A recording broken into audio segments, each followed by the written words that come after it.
C'est la fin d'un processus long d'une semaine pour doter la province des moyens de sa politique pour l'année 2023.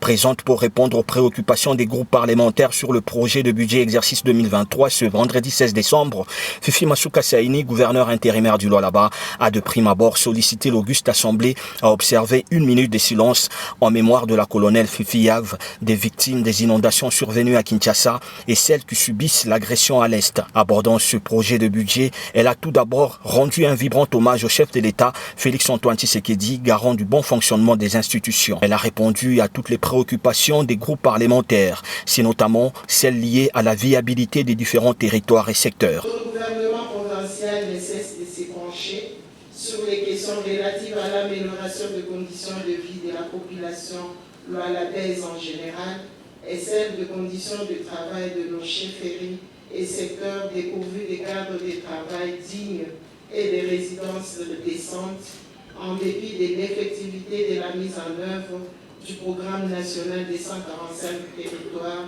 par le gouvernement national en particulier.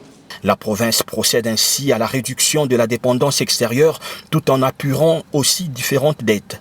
Voilà ce qui explique la réalisation de ces infrastructures qu'elle énumère. Total 122 km, dont 40 km mécanisés et 82 km par cantonnage manuel.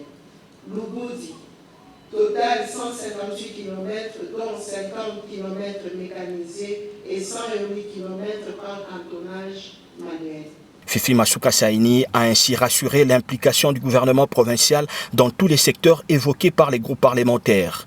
La construction des routes, la sécurité, la prémine avec des aspects sociaux dont les programmes sont en pleine élaboration n'ont pas été du reste.